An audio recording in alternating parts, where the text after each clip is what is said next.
gentlemen, welcome back to Obsessive Compulsive Gaming. I am the Obsessive Compulsive Gamer, and this is my retrospective for Shadows of the Damned.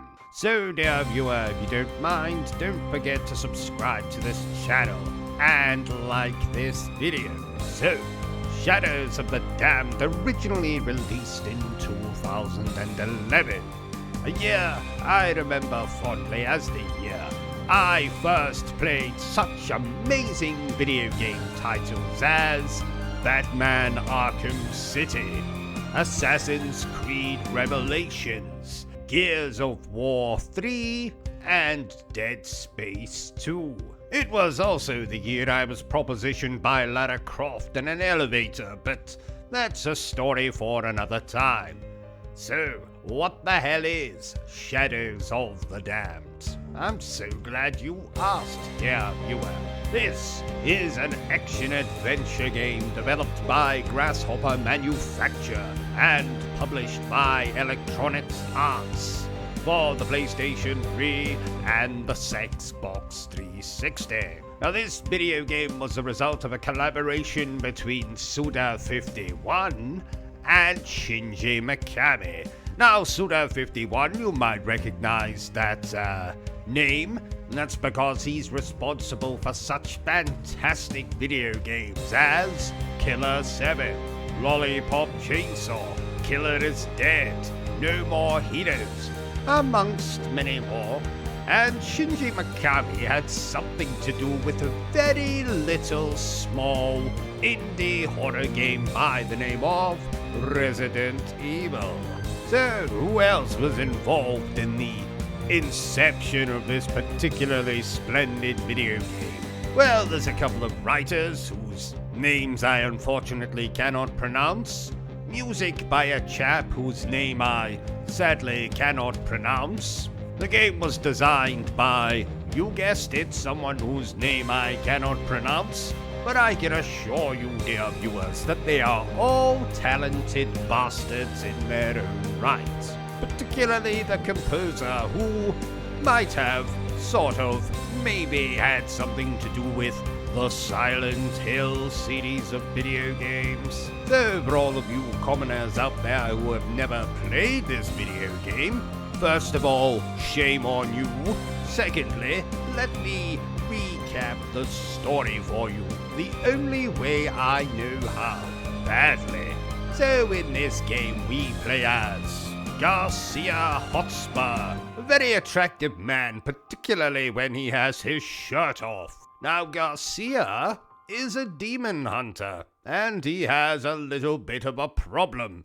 His girlfriend has just been abducted by the king of the demons himself, Fleming. What was that, Bertrum? He's the lord of the demons, not the king of the demons. But what's the difference? What are you doing in there?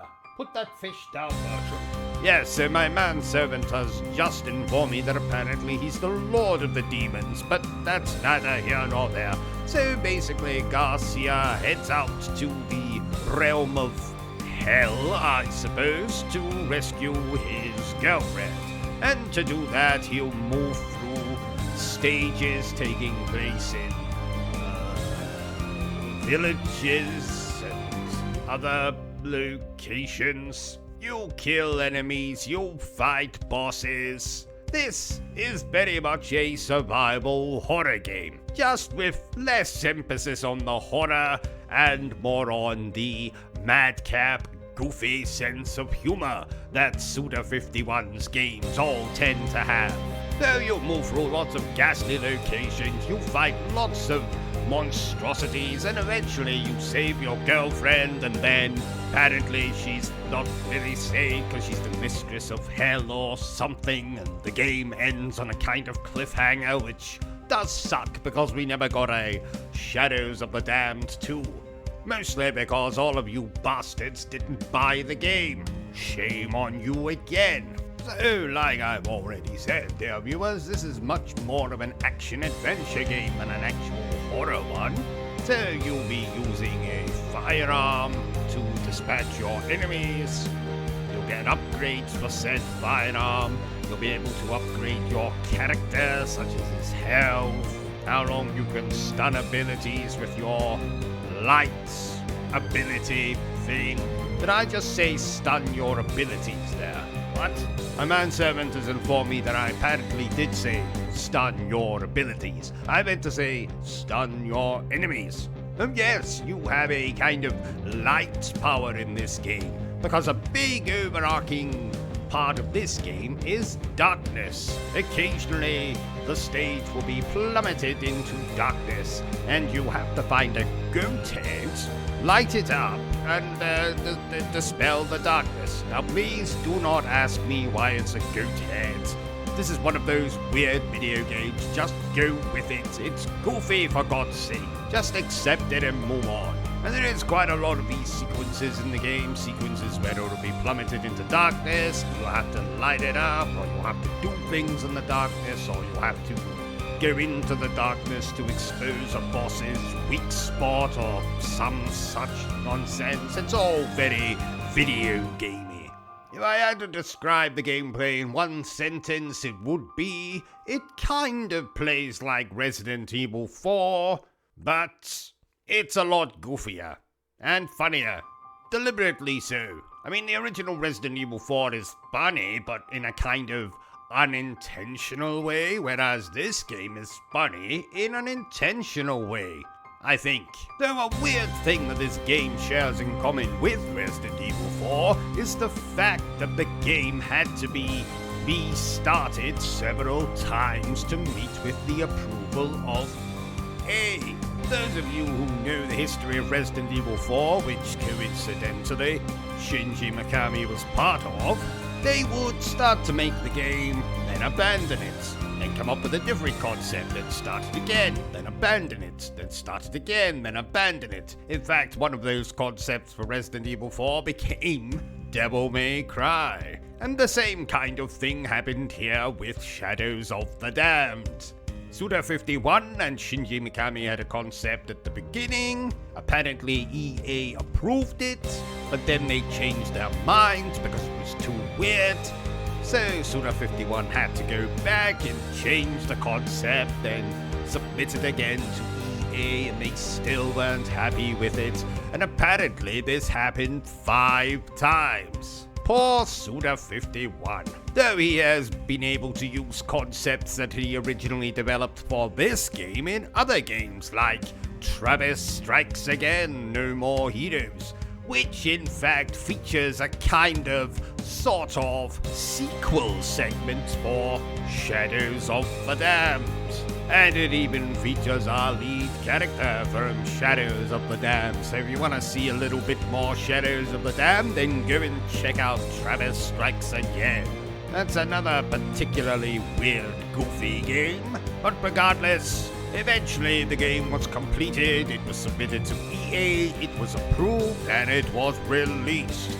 Now upon release, fictional gaming websites like IGN gave the game a 7 out of 10, which is rather generous for IGN, but as all of you know, the only opinion round here that counts is mine. So what do I think of the game? Well, I put this in a little category I have called the most underappreciated PS3, Xbox 360 video games of all time. In fact, this game is neighbors with some other Suda51 games like Lollipop Chainsaw and Killer is Dead. Is this game perfect? God no. Is there some sequences that are quite irritating? Yes. Do I hope that these sequences are improved in the upcoming remaster which releases this year? I absolutely do. But this game has everything that a good Suda51 game should have. It has a bit of seriousness, it has a nice love story, it's got good music, thanks to the chap who composed the scores for the original Silent Hill games. It's very funny, it's very goofy, and above all, it's an absolute blast to play.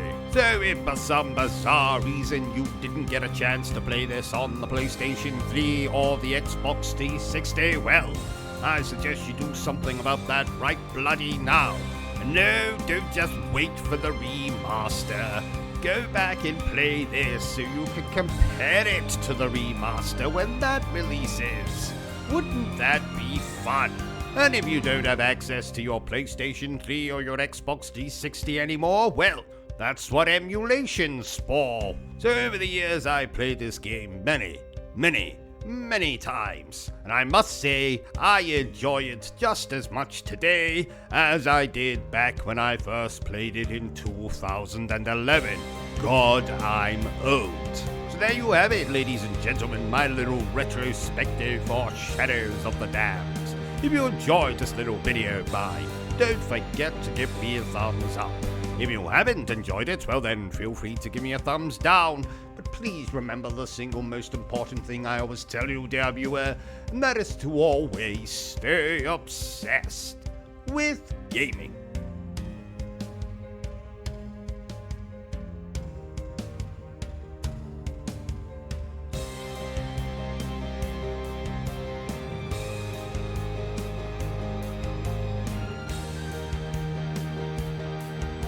Are you still here?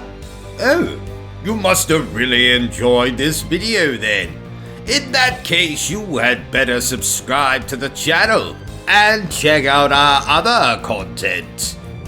Otherwise, you're a booby pants, and no one wants to be a booby pants.